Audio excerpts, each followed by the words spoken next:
Hi, everyone. I'm Joy Chen. I'm with the Eaton Fire Survivors Network. It is so great to be with you tonight. Tonight, we have a very special session. This is the first of a two-part series. We call it AI with the Andrews. We happen to have two AI experts who are volunteers, members of the Eaton Fire Survivors Network, who have been incredibly helpful in using AI to help their friends, members of the Eaton Fire Survivors Network to navigate their insurance. One of these, and they both are called Andrews. One of them is a total loss survivor. That's Andrew King, who you see here tonight. And so Andrew has developed a series of prompts, actually an entire AI tool to help us. And so he's going to be sharing that with us tonight. And then at the back end of the session, I'll tell you about our session with Andrew Wessels, who is a smoke damage survivor. And that session will be focused on smoke damage. Very quickly, the Eaton Fire Survivors Network is a grassroots community of over 6,500 survivors as well as allies. We mostly have Eaton Fire survivors, but we have a growing number of Palisades survivors, and we very much welcome people from all across Los Angeles who've been impacted by these fires. Within our network, we have a Discord, which currently houses about 2,600 members. The rest of our members are right now interfacing by emails, by socials, but I highly recommend, if you are not already in the Discord, to give it a try.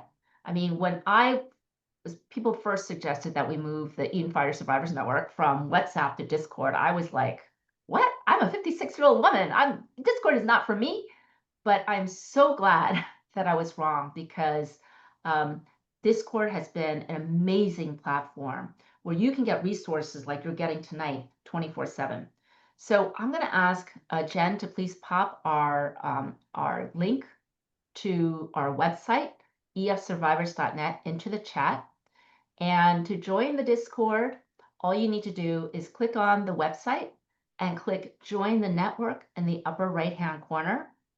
Type in your email address and your name, and you will receive an invite, your own invite to the Discord. So with that, I will turn this over to Andrew, and I will see you on the other end. Thanks, Andrew.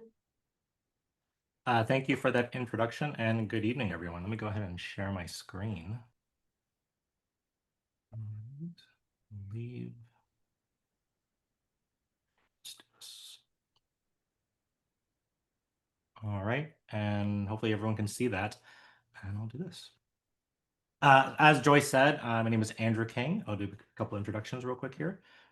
So I am a former high school principal and history teacher with about 20 years of experience in public education. And so doing presentations and Zoom meetings is definitely not new to me, especially in the 2.5 years we had COVID. I am Alton Altogether Block Captain. I help run the AAA Total Loss Policyholders WhatsApp group. I recently left my job as a high school principal to join the nonprofit Department of Angels. But today I'm speaking in my capacity as an Eaton Fire survivor, and really what I have learned over the last several months in terms of what insurance is, what I can do with insurance, as well as how AI can actually maximize your ability to advocate for yourself while also better understanding your policies, because it's incredibly difficult. I'm leaving my email here on the bottom as well, so if you have any questions or would like to reach out, please feel free to do so. As I said before, I lost my home like everyone else on January 7th. Particularly, I lost my home on January 8th at 5:30 a.m. And I know that because SimpliSafe sent me a notification that my house was on fire, and then it kind of stopped sending me notifications. And so we kind of had a sense that I think our home is gone. After that, I immediately put myself to doing what I do best, gathering as much information as possible, diving deep into my insurance policy. And I wanted to make sure I found a way to be able to help my neighbors. And so I dedicated myself to doing that, first as a block captain, and then eventually as someone that was going to try to share resources after the fact. And yes, I will, oops, that's not what I want to do. I will be sharing the slides at the end of this presentation, so you will have access to them.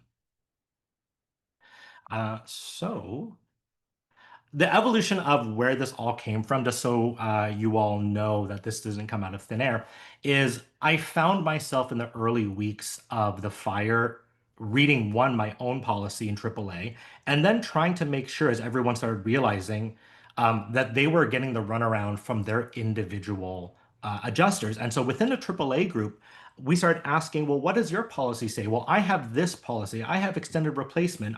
What is your coverage for um, debris removal, or do you have coverage for trees and shrubs? And so these questions kept on coming up over and over again. And I actually wanted to better understand if my policy looked exactly the same as others. And so, out of trust that I built within the AAA community, I asked if I could see their policies. And so I started reading their policies in depth as well as mine. And I noticed that there was a lot of commonalities. That gave me the idea of if people just wanted me to ask me questions about their policy, I would look at it just to make sure it was pretty boilerplate and standard with mine. And then I would let them know policy coverage limits, if they had any special endorsements. And I started doing this for other folks. I started having a couple of other nonprofits in Altadena asking if I could review other people's insurance policies because there really wasn't a lot of support yet. And so I just took it upon myself to help people out. Eventually, I started realizing that this was a lot of time and I started getting pretty overwhelmed by the requests. So I started sharing with folks a different tool of how to use AI. And I'll caveat by saying I'm not an AI expert. I was a high school principal, like I said, but I used AI fairly frequently in my day-to-day job to be able to write memos, to analyze data, really just to get a better sense of how I can work more effectively and efficiently. And so what I did was I created this document called the personal property itemization process. And this was essentially one, if you weren't going to use AI, just what steps did I take and what steps did I learn speaking to United policyholders and former public adjusters of what you should do to go through the itemization process. Then I said, if you are willing to go the extra mile, here are some meta prompts that you can take and put into AI in order to, answer these questions yourself. And maybe you can prompt it to do what you need it to do. And I did this a couple of times, but what I was finding is while those who understood how to use AI could kind of take these prompts and put them in, I was still running into a roadblock with a lot of my neighbors about how to actually use this tool. So as a result, what I ended up doing was one, I found out about Tugboat. So Tugboat is another third-party organization that is essentially like a public adjuster, but similar to H&R Block, wherein my understanding is they will take your information and then refer you to a public adjuster. The nice part about Tugboat is that it's free for a year for wildfire victims, survivors. However, there are questions about your data privacy, which I'll talk about in a second.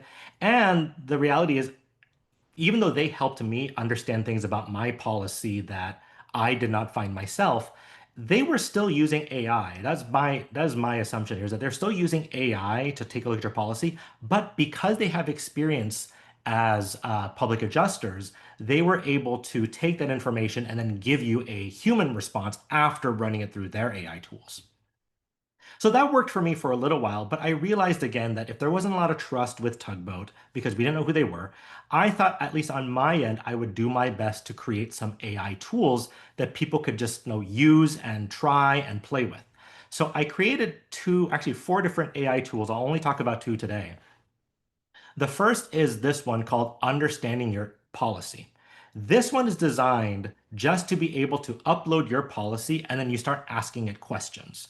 I will model this for you in a second, but I want to make sure that I talk about the different tools as well as the data privacy component, and then we'll run through some scenarios. The other tool that I created was the personal property itemization, because this is where people also had a lot of struggles with trying to begin the process of personal property itemization. For those of you that have heard my story, I'm already 2,000 rows deep in this process of trying to list every single item in my home, and I'm not done because I want to maximize my dollar value as best as possible. So it's something that I just wanted to let you all know about. That being said, for those of you that are curious about how I program these AI tools, there's also a document here called GPT instructions that if you are curious, these are literally the instructions that I wrote in order to create the AI tools. And if you want to take them, play with them, what have you, all up to you. This is all free to use and for you to access at your leisure. All that to say, a data privacy notice caveat. When you use AI or Tugboat or any other AI platform like Google LM or Claude, remember that your inputs are not going to be kept just on your computer. They're going to likely be processed, stored, or reviewed by third parties. While these tools are helpful in refining ideas, while they're helpful in helping you think outside the box or even just help, your memory, jog your memory, they are not private or confidential spaces. So before sharing, I really want you to be mindful of weighing the benefits against the risks and avoid including any sensitive personal information, any proprietary information that you might not want made public. A really good example of this is ChatGPT recently accidentally sent a lot of their information into the public ether, into the internet. And so that was kind of a huge concern for a lot of folks. But that was because people had set some of their chats on share. And so as a result, that made sharing public to everyone. So regardless, all I'll say is that AI is a tool, but be mindful of the privacy component to it and just make the best choice for yourself. If you don't feel comfortable using it, you don't have to. But if you are willing to kind of go through the process, please feel free to try it out.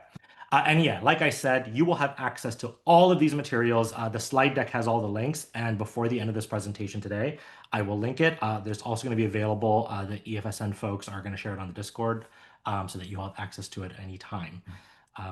But yeah. So that being said, I'm trying to keep aware of the chat here. Yep, there it is. Thank you.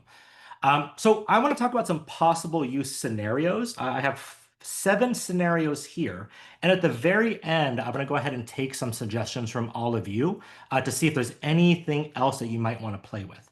But 7 things that I think might be helpful are: 1, understanding your policy limits, then identifying any special endorsements, arguing that utilities should be covered under LOU or ALE, depending on who your insurance provider is. And I'm just going to flag, I had to do that this morning. I had to argue with AAA about them saying that they were not going to include my electricity bill as part of loss of use. And I said, I don't think that's right.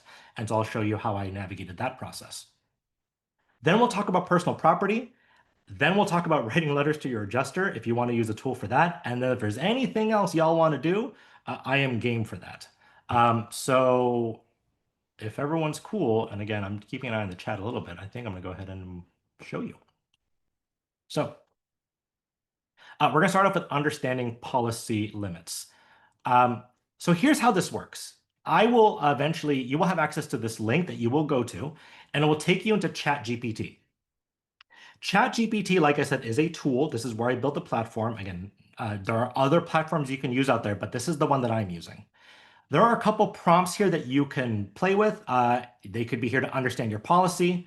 Do you want to upload your policy? I want to check my loss of use coverage. Can you help me write a request to my insurer? So I've included some pre-listed prompts already, but for today, we're going to go ahead and have it look at your policy. So I'm going to click on this, and I've designed it so that it has a conversation with you. And so you're going to go ahead and upload a file by clicking on this plus here, add photos and files. And I already have a document here with a sample policy. So I'm going to upload that policy. And this is the actual full certified notarized policy from AAA. And so just remember, it's most helpful if you have your full policy, not just like the estimate page or the declaration page. You want the full policy. It's going to upload it. I'm just going to think about it for a little bit because it has to read it. And this is where patience comes in.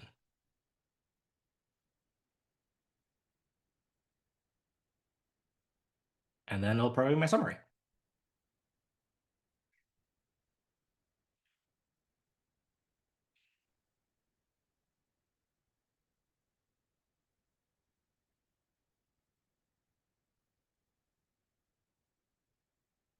And you'll see in real time, it is trying to identify where this information is coming from. One thing I've also asked this AI tool to flag for you is that you need to make sure, like I wanted to make sure that it told you what page this was coming out of, because sometimes AI makes mistakes. And so do not take its word, because sometimes it might misread something. AI sometimes what they call hallucinates. And so it's up to you to verify this information. But what I've asked it to do is at least to go into the document as best as possible and tell you this is where the information comes from. And that way you can at least verify for yourself. But yes, as I see in the chat, oh yeah, can I make this larger? Absolutely. Let me make this screen larger. Give me a second here. Okay, so like I said, I uploaded the text here. It's popping out all this information. And then it could theoretically do this for you. And then here, it even told me what my sub content limits are for my itemization. And so I find it to be really helpful to be able to have that information at hand and so quickly. But as I said before, it's something that you might want to, check. Pauline, is this big enough? I just want to make sure. Just give me a thumbs up of any kind, or I'm going to assume it's fantastic. So yeah, that's how you just kind of upload your policy to get a better sense of what it is. It already provided your policy limit, so fantastic. Something that I learned from Tugboat also is that sometimes you'll have a special endorsement that your insurance carrier doesn't tell you about at all, and maybe they're hoping that you forget. And so what Tugboat did for me is they let me know that I had a special. Oh, it's cut off on the screen. I'm trying to figure out what's the best way to do this. And thinking this is the best way I can maximize it.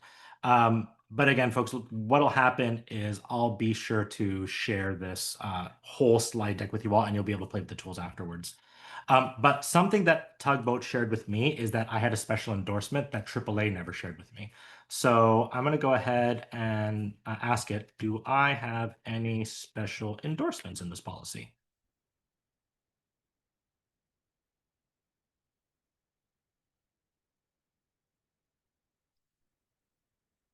And here it says that the sample policy that we have, it has guaranteed replacement. It also has special green coverage. It also has personal property replacement cost versus actual cash value. Those are two different things, ACV and RCV. It gave me a claims deductible waiver, identity fraud, alarm, fire protection. Now, again, here's something that it did not flag that it has flagged before, is that I'm pretty sure this policy has something called HO48, which is additional other structures coverage. And it's not coming up here. So this is, again, what's important is you always have to double check this. And I'm really trying to make the screen as big as possible, folks. I will try one more time, but after that, I'm already 175%. Change my window size? You know what? Let me try something different. I think I know what might be happening. Give me 1 second.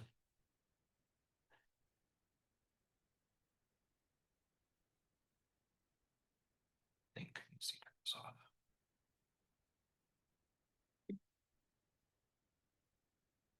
Hopefully that does something. I don't know. Hopefully that's better. Again, not sure what you guys can see. And you will get a recording of this. But that is how you check special endorsements. The other thing that you can do then is arguing that utilities should be covered under loss of use. So this is something that happened to me this morning, where I had to argue with my adjuster because they said that my electricity bill could not be included as part of loss of use. So what I said was, are utilities included under loss of use? And the nice part is you can actually have a conversation with this as you would naturally with a person, and it'll respond to you as a conversation. So let's see what it says here. We will pay any reasonable and necessary increase in living expenses actually incurred by you while that part of the residence premises that you occupy is unfit to live in. So they give me some tips: keep all utility bills, document why it's more expensive, submit itemized receipts, and it told me to do all those things. And so what I found helpful was it allowed me to verify what I actually believe to be true already, but it also helped me find the language in the policy that I could reference in my email, which I think is really important, is whenever you reference your exact policy, because your adjusters don't know your policies, word for word. And so it's sometimes helpful just to let them know this is the word, this is the language that is in the policy that you both agreed to. So I think that's always really helpful to include. Looking at the chat here real quick. Yeah, so I think I'll come back to these questions a little bit later. I appreciate you all answering each other's questions, though. Andy, real quick here. Have I found that Tugboat more valuable than ChatGPT? I do think that Tugboat is fairly reliable. However, it does take more time. And so it depends on what you're using it for. If it's for small bits of information, I will just do it myself. But I do like using Tugboat to verify what I already know. So if you have time to do both, I do think it's worthwhile to actually use ChatGPT to inform yourself and then verify with the Tugboat folks. I do, and I have been doing that pretty frequently. Tugboat will not talk to your insurance carrier for you, but they will help you strategize, which is helpful. But ChatGPT will also do that. So it's really just a level of comfort about which one you want to use. And again, Tugboat is free for a year. ChatGPT, you can use it as long as you want. I think there is a daily cap every single day about how many prompts you can submit, but I still think it's a worthwhile tool that I've been able to use so far. So let's see, we did understanding limits, we did identifying special endorsements, and we did try to argue that loss of use should be covered. I think the one thing I will cover there is I had solar panels before the fire and was paying, let's say, $12 a month. And now I'm paying like 300 every 2 months. Let's see what it says.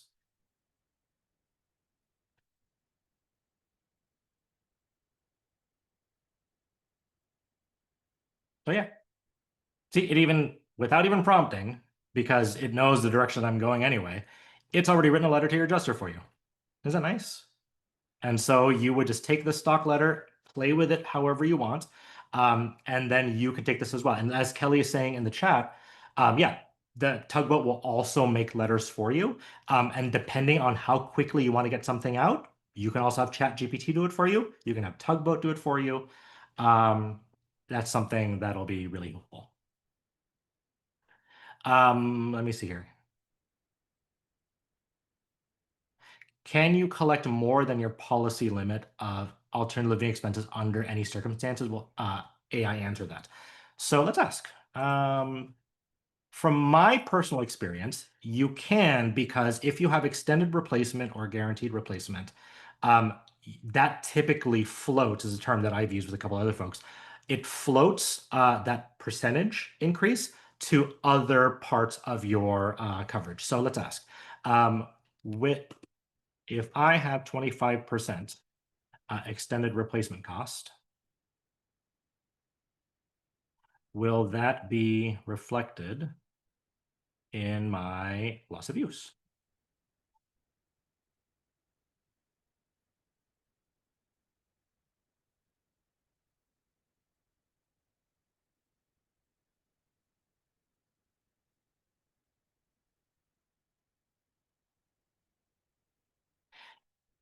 And so in this policy that it has, it's saying no, but your policy might be different. So again, like it's really important to double check your specific policy. So you might be able to upload your policy in this later and it'll say something different than what's being said here. So it's something to be mindful of. Because again, I don't know what everyone's individual policies are. I'm also happy to look at policies if that's helpful, but I would encourage using ChatGPT. The other thing then is personal property, which is the other major thing people really wanted to use this for. And so I'm going to go over there. And Jesse, I'll answer your question real quick. Is I I actually don't remember if I included California insurance codes, but that actually is a pretty easy thing to do. What I did do is I uploaded the knowledge base. Um, I uploaded the knowledge base from United policyholders, as well as any additional documents that I received that was in regards to loss of use of personal property. And so that is part of the knowledge base. And then I could also include the California insurance codes. That could be helpful. So I will flag that for myself. And then for Kristen, I am renting because I lost my home. And so because I lost my home, and when I had my home, I was paying very little for electricity because I had solar panels. But now my electricity is like $200 every 2 months. And so that is an increased cost. And so I just showed them my invoices saying, well, here's what I'm paying right now for electricity. Here are my invoices from when I had Southern California Edison. And there is a sizable difference of about $800 over the course of 6 months. That is increased cost for me. That should be, according to your language in the contract that we both agreed to, something that loss of use should cover. Now, I'm actually paying less for internet, and so I submitted it, and they said, no, we're not going to cover that. And I didn't push because I knew that I wasn't going to get it, but I tried. And so I think it's worthwhile to try, but I think it legitimately has to be increased expenses, but you never know. Something I also learned is that my insurance, at least AAA, will pay for public storage why? Because I don't have a garage anymore. And so while I'm trying to source materials and figure out what to do with all the donations that people provided us when we lost our home, and we're also trying to like put stuff that we don't really have space in our apartment right now for, we were able to say that public storage was a reasonable expense, and AAA said yes. So something to think about as you talk to your insurance providers. So I'm now going to go to personal property itemization. And let me see. The first thing is refresh your memory room by room. So let me tell you real quick how I did this, and then you all can share your own personal experiences. But when I did personal property itemization, I literally would sit at my computer just like I am right now. I would close my eyes and think, okay, I'm standing in the kitchen. I'm opening the drawer, and what do I see in that drawer? And I would write down pens, a whistle, a marker, highlighters, a ruler, that those 5 AAA batteries, the battery charger, all those items. And that helped me a little bit, but again, it was exhausting and it took time. And like Martin is saying, he has a 3,000 light inventory that's fantastic, and I'm at about 2,100 right now. But it is something that I know people can definitely benefit from. And so, in one of the documents that I have, this one right here, I do have a sample personal property claim that you can play with and see if that works for you as well. But let's see, where am I? This one. If that's the case, though, and you want help going through this process, you can go ahead and start room by room memory help. And this is something that I know has been helpful for a lot of folks that just really did not want to think about their homes, but decided, you know what, maybe someone else will help me. And so it's going to start off with, can you tell me which of these best describes your situation? And I'm going to say completely destroyed.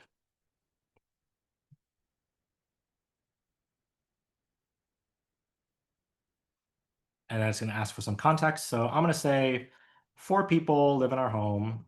Let's say 2 adults, let's say 40, 41, and 40. Let's say an 9-year-old and a 6-year-old.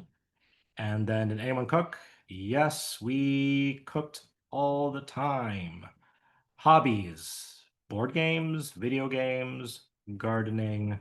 Someone name a hobby. Just type in the chat. Give me one hobby that you want to see listed on this.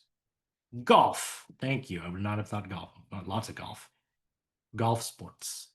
Yeah, let's do soccer and photography. Yeah, let's see what they populate. Books. Love it. Yeah. Artist. Artistry. How about painting? Let's do sewing. Yeah. Oh, biking too. And I'll put a piano. Okay. What kind of, we did already. Did you host holidays or gatherings? My family did. And so I'm going to say yes, we hosted most holiday gatherings for both sides of the family. And where did you usually shop? This can be anything. So let's say it was a combination of Target, Amazon, IKEA, Nordstrom, Macy's, and we'll just leave it at that. Let's see what it does.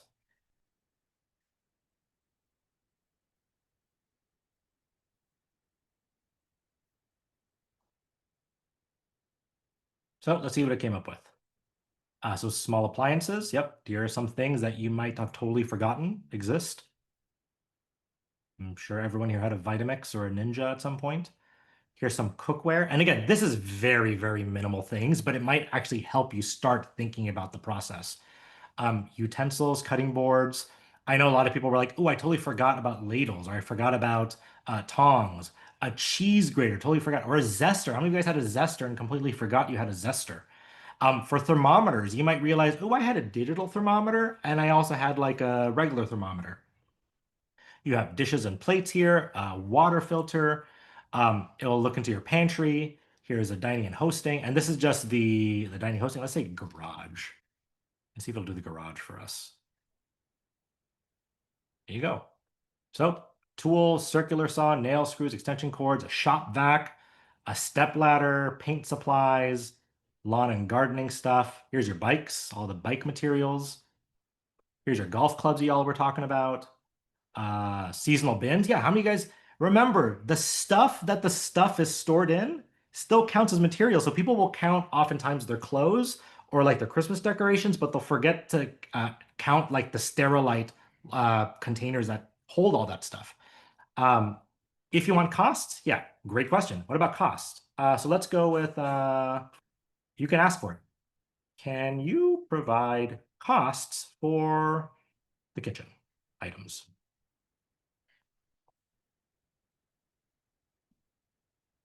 Allison, that's a really great question. So it's funny. I half expected that this session would be pseudo AI and also just questions about insurance. Like I said, I am not an expert in insurance, but I'm well versed enough in my own insurance policy and many of the policies that I've read that I can answer your question with a little bit of confidence, but I would still double check. Are we required by insurance to prove that we own this stuff with photos or receipts? Because if so, we are sunk. So the answer is yes and no. Um, I have some video of things, but what's likely going to happen is you will submit an entire list of things. And for a couple things, like if I said, you know what, I had a $40,000 Rolex, they're going to say, prove it. But if I said I had 36 plates, they're probably going to take my word for it. So it really depends. And I think part of it is also to think about this. I was actually talking to a public adjuster about this a couple months ago, and they said they know everything about you already. You know, there are databases out there about where you shop, what your phone number is, all that stuff. And they also know how much you make.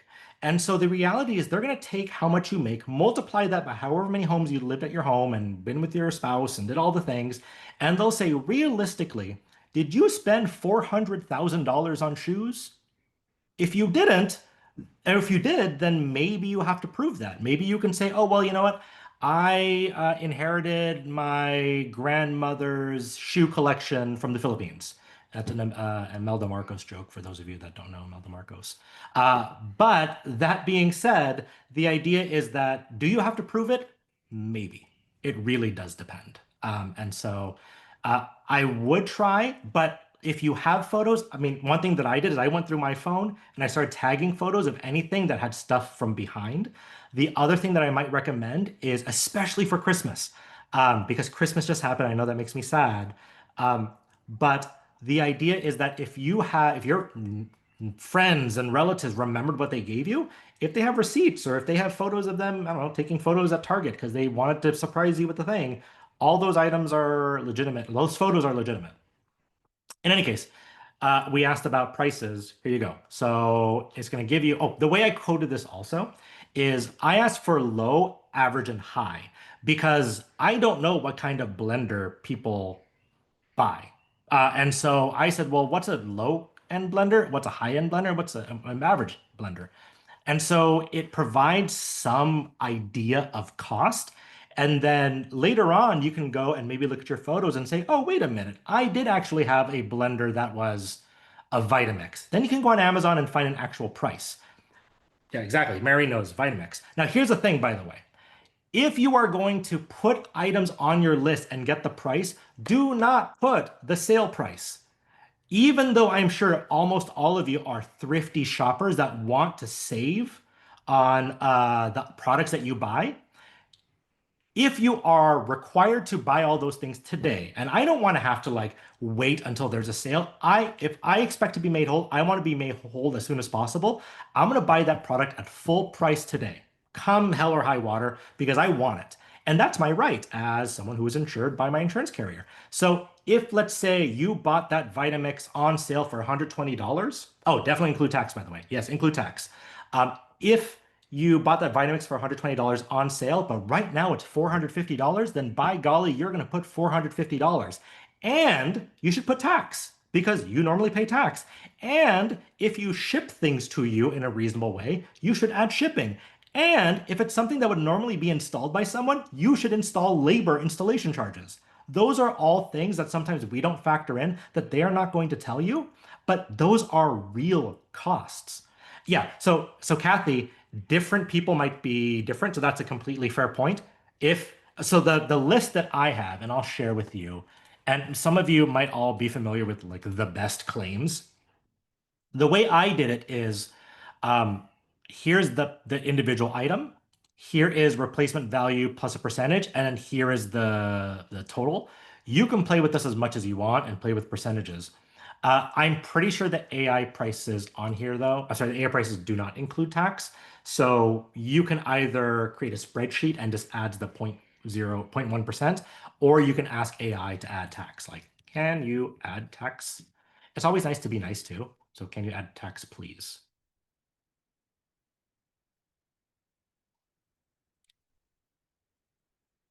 Robert, that's a good question. Can you just ask it to make an entire list for you? Yes, you can. I don't know how accurate it will be and how deep you'll have to go into it in order to verify it. And then how much of it you're going to actually have to scrap because you're not going to be able to prove those things. So I'm nervous about putting that right now, but you'll have the tool and you can play with it. And then see what it does. And then I'd love to hear what people are saying. I'm so deep in my personal property list right now that I probably won't do it. Um, but yeah, it looks like someone tried to put all the Amazon products, Annabelle, and drove it crazy. And so, and okay, so I see, look here, responding to someone else. But yeah, I think if you can put little bits of it, that's always helpful. The other thing that you can do is you can have it itemize a photo. So I'm gonna go ahead and take a photo. Here you go. Can you itemize this photo? There you go. Yep, we're all on the same page.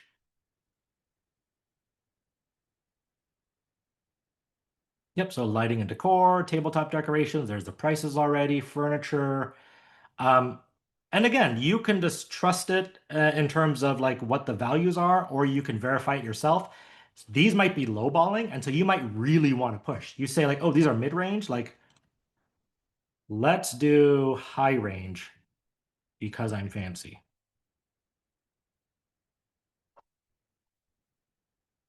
Let's see what it says.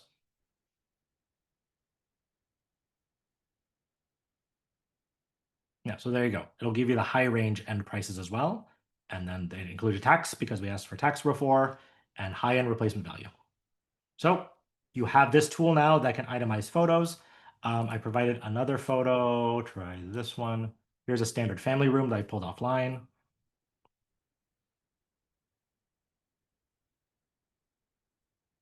It'll itemize that photo as well.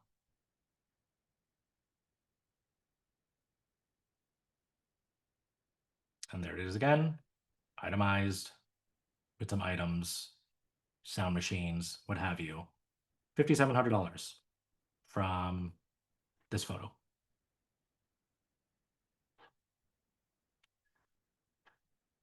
So that's personal property. Any other questions about personal property before I move into the last part here?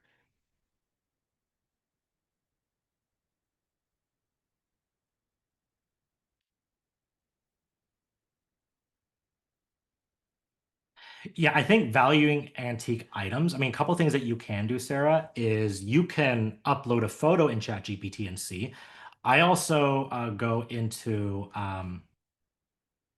eBay and I look at completed sales to see what some of the values are. But even like using your regular Google app, Google Images will take a photo and then try to search for it and then see if you can find a copy of it.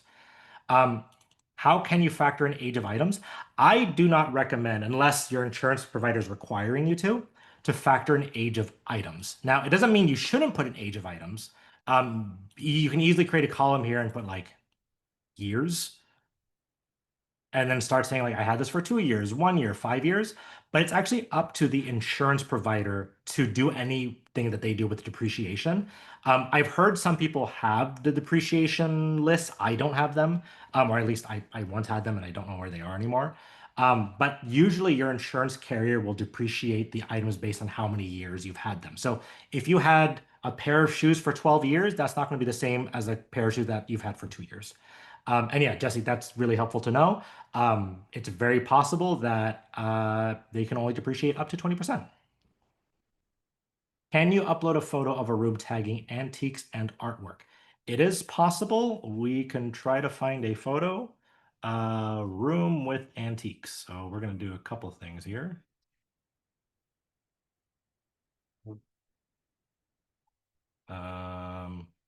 Sure, let's take this one. Want those antiques? It probably won't know the difference. And so if you are going to try to do antiques, you probably need to do a little bit more research, but you can describe it. I think, for example, we were at one of our family members' houses, and they had like Egyptian papyrus things on the wall. So how much would an antique Egyptian framed papyrus from Egypt that I bought 50 years ago be valued? If you don't know your original vendor, just leave it blank. Say you don't know. I mean, the truth is that when I have a list like this, I don't know all the brands of all these things. And so I will do my best. I had a bomber jacket. Like I know that. I don't know what brand it was because it was given to me. And that's the thing also. Remember, it's not just stuff that you bought, it's stuff that you were given. That still counts as your stuff. And so just make sure that you are being mindful of those things, because you may not know the true value. And maybe it's something that was passed on to you over generations. And that is still a reasonable thing for you to put on your list. Now, will they ask you for proof? Maybe, but we'll see. Yeah, so right. And so like depreciation is important, but it's really going to depend on what your insurance carrier says. Yeah, I mean, Beverly, if your kids, I mean, I have tons of my stuff at my parents' home that did not burn. And so like if my house did burn and my kid's stuff was in it, that would count too. So yeah, absolutely those things should count. Buy Nothing, I also went back to Buy Nothing and I looked at all my posts and things I commented on, and that helped me remember things that I remembered, things that I had received over time. So definitely something helpful. If you sold things on Facebook Marketplace or you bought things on Facebook Marketplace, those are things that are really helpful to remind you. Look at your Amazon orders page.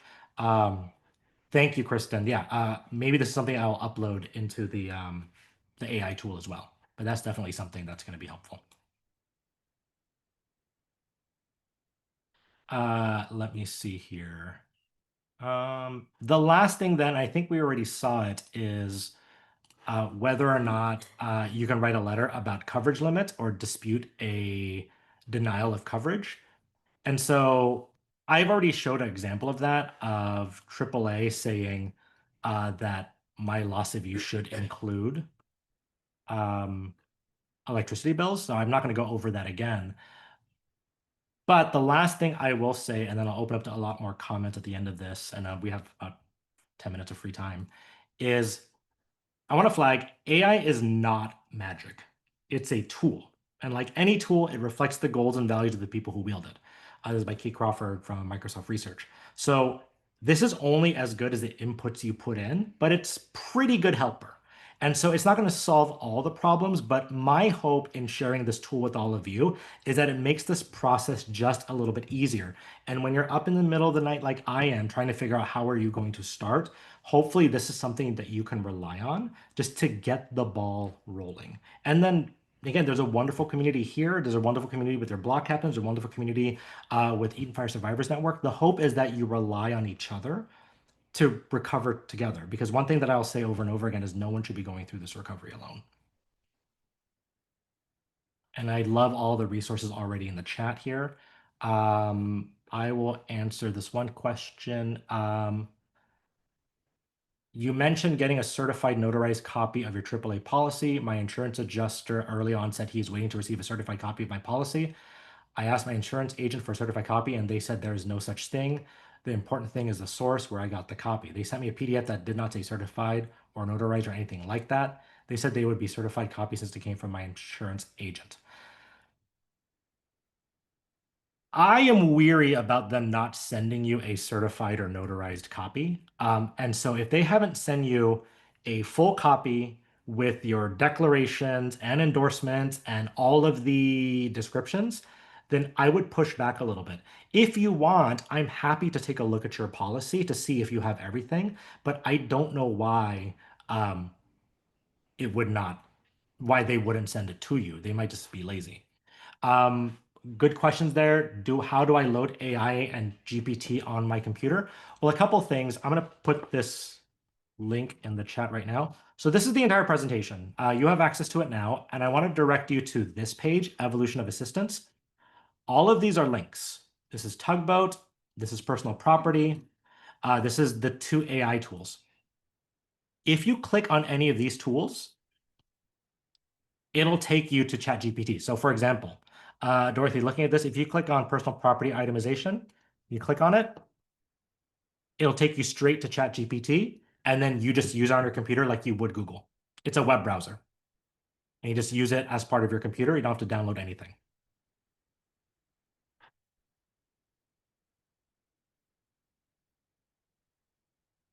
That's correct, Alza. You can download ChatGPT on your phone. I don't actually know if there's a desktop version of it, but I use it as a website all the time. The files that I uploaded. So when you upload the which files? I'm so confused by this chat now. Oh, those files. Oh, there's a desktop version. Okay. Well, yeah, there's a desktop version too. That's good to know. But yes, if you want, oh, the files for this document are going to be, I'm just going to call this AI files, AI resources. That way you guys can find it. But yeah, we have about 5 more minutes. I'm happy to answer any other questions that you might have. Yeah, is there a limit to how much ChatGPT will do for free? So I think with ChatGPT, you get about 5 prompts per day for free. I pay $20 a month to use it, but I also use it for like travel and vacation, like looking for flights and I don't know, looking up random facts about things. ChatGPT has become my Google nowadays, but it is paid for $20 a month. But it's still free, I believe, 5 queries a day. So it's something to keep in mind. Let me see here. Mine left a large section of chain link fence with gates were framed are pit bull. When they moved out, they stated it can be removed. Joseph, finders keepers on the fence. If it's there and it's on your property, no one has claimed it. I don't see why it's not yours. But I'm not a lawyer, so but in my mind, I would claim it. If you want to re-access, oh yeah, if you are struggling to like get access to a chat, one thing to be mindful of is you need to make sure that you actually this is something that I don't know the answer to. I will have to play with this Annabelle, but I can't remember because this is a tool if it's going to allow you to remember what's happening. And so I don't know actually. Okay, I'm going to open up a different chat. Maybe someone else knows because it's hard for me to share screens. Annabelle, I'll try to get back to that question though. Do you have any resource for making sure future policies are adequate for home base? Do you have any resources for making sure future policies are adequate for home based on experience for fire survivors? Melinda, to your question, what I would say is right now, what I'm finding, we're actually doing this in AAA group right now, is even for those of us that recently got renewals in the last 6 months, it is still far less than what is happening with than what contractors are telling us the costs are. And so my suggestion would be to talk to your insurance carrier and say, I need more coverage. It'll cost more, but that's something you have to push for, and that's the best way to go about doing it, I guess, for now. If there's a better solution, I'm open to hearing it. Mhm. Enjoy. Pass it back to you. Fantastic. Andrew, thank you so much. I feel like we should be in person so that everybody could stand up and give a standing ovation to Andrew. I am always blown away at how incredibly generous Andrew is. He spends so many hours each week inside the Discord answering people's questions. And really, to me, the people who are helping one another in the Discord are what makes our community sing.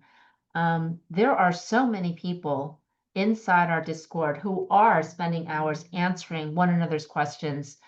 People are bringing their personal expertise. And I noticed that, there's a lot of, look, people are going crazy. You're having a standing ovation in the comments right now.